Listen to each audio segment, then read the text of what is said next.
the reality is that it's slowly, and not just slowly, quite aggressively happening. And soon it'll be too much for everyone to ignore. So I bring out the example of just last week where BlackRock, the world's largest asset manager, announced Bitcoin allocation within their global, I think it's called the Global Strategies Fund or their Global Asset Fund or whatever. But, nonetheless, it is a allocation to a new asset class.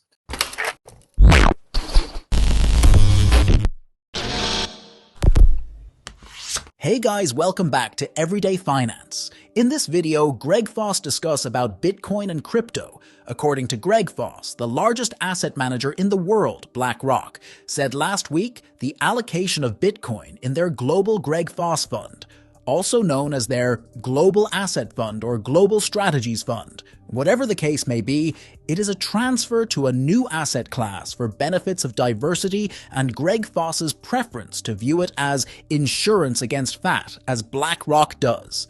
Ponzi, and since Fidelity is already doing it, it's probable that other significant asset managers will follow suit, meaning that pension sponsors and whatnot, who has 35 years of experience making mistakes, will likewise need to make a choice. Involves sloughing off a piece of skin or thumbing your nose, innovative technology, or a fresh player in the market. Whether it's innovations such as the internet and the exceptionally clever noble getting a reward. In essence, Paul Krugman stated that the effects of the internet will be roughly equivalent to a fax machine's impact. Greg Foss, for example, was a well-known man at the time, but it was obvious that he lacked intelligence. Simply put, it keeps happening, so Greg Foss was able to state, he has seen these types of things over 35 years.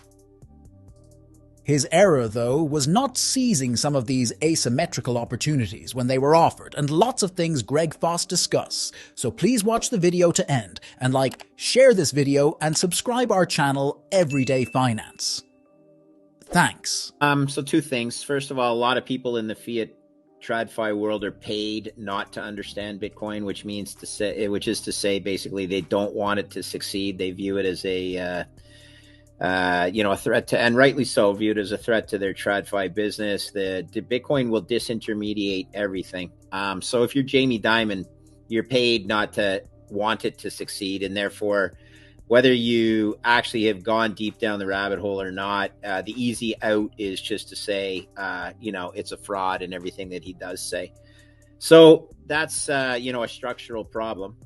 The reality is that it's slowly, and not just slowly, quite aggressively happening. And soon it'll be too much for everyone to ignore. So I bring out the example of just last week where BlackRock, the world's largest asset manager, announced Bitcoin allocation within their global, I think it's called the Global Strategies Fund or their Global Asset Fund or whatever. But, nonetheless, it is a allocation to a new asset class for diversification benefits, as well as, I like to think of it as insurance against the fiat Ponzi. As BlackRock does it and Fidelity's already doing it, you're likely to see other big asset managers do it, which means that pension sponsors and whatnot will also have to make a decision.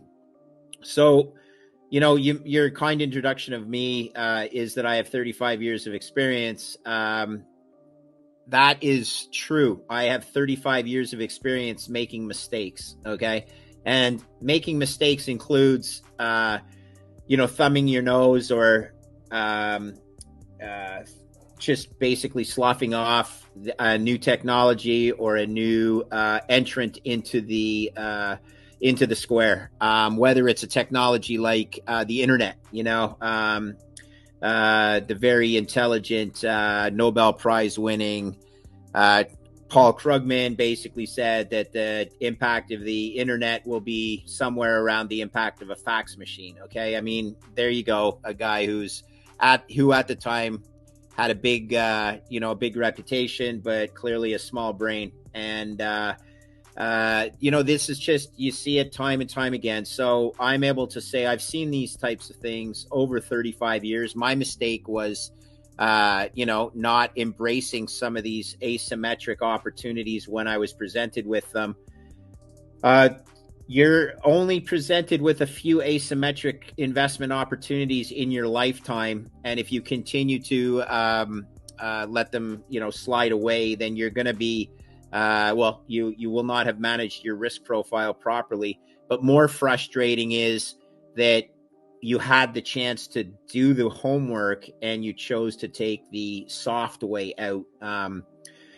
Long answer to your question, but it's pretty explainable by me having compatriots and former business partners who, they laugh and they say, "Oh yeah, this Bitcoin thing." And the truth is, they're the ones living in the Ponzi. The fiat system is the Ponzi, and Bitcoin is the solution. But it takes, hundreds of hours, if not thousands of hours of homework. And, some people are more easy to convince than others. Predominantly the people that are easy to convince, and I'll wrap the answer up this way, are those who don't realize yet that they're paid not to understand Bitcoin. So eventually most people are paid not to understand Bitcoin because their fiat job depends on them not understanding Bitcoin. But over time, the young kids, they're not, they have a wider lens. And the old guys will be either thrown out to pasture or disintermediated, and that'll be unfortunate that they didn't do their homework. Greg Foss tries not to overthink things and maintains that holding no Bitcoin is much riskier than adhering to his idea of a suitable portfolio and having an appropriate allocation within it. Everyone's allotment is 5%. Begin somewhere between 0% and 5%, but don't start at 0. Obtain up to 5%, and when you've completed the assignment and comprehended, you'll become more familiar with what Bitcoin is as a technology and a store of value for money. Advancing. But Greg Foss doesn't disapprove of those who are so devoted to Bitcoin that they have a complete dedication to this asset class. It's not that he doesn't think that the positive asymmetry is so lovely, but he doesn't manage risk by taking a chance on something he's never done before. Possess. And this is the lovely thing about Brandon. You don't really need to own to take part in this lifetime asymmetric investment. You should have a sizable holding in Bitcoin, that is 5% of your portfolio, and when all else is equal, something can suddenly increase in value 100 times, and you are now at 99% of Bitcoin. You are 5 times wealthier now than you were when you only had a 2% allocation, which is a 100 times better excuse than when you haven't sold any. Let's back to the Greg Foss interview. I try not to think or overthink it. I maintain that owning 0 Bitcoin is far more risky than having a proper portfolio allocation. And by my definition, a proper portfolio allocation for everybody is 5%. Start between 0 and 5%, but don't be at 0. Get, up to 5%. And then once you've done the homework and understand what Bitcoin is from a technology standpoint, as well as a monetary store of value, you'll get more comfortable moving up. But while I don't frown on people who are such Bitcoin maxis that they are 100% committed to this asset class, I'm not because I don't believe that the asymmetry to the upside is so beautiful, just that I don't manage risk by going all in on anything. I never have. And the beautiful thing here is, Brandon, you don't actually need to own a large position of Bitcoin in your portfolio to participate in this asymmetric investment of a lifetime. So in other words, having a 5% position in something that goes up 100-fold in value, all of a sudden, everything else being equal, you are now at 99% Bitcoin. You haven't sold any, but you're 5 times as wealthy as you were just holding a 2% allocation. Goes up 100 times. Excuse me, I used it. What did I use? 5% 100 times. It goes up 500%. So 5 times. Point is, man, oh man. Now, do you have the discipline to hold? I do trade Bitcoin, but I've been a professional trader / investor my whole life. But risk is about, managing the highs and lows of any either cycle or trading. All I would say is never let yourself get below a certain amount of exposure, and treat euphoria as a time where you can peel some off and capture some, market excess to the upside, and treat a depressed market like an opportunity to buy some more cheap insurance.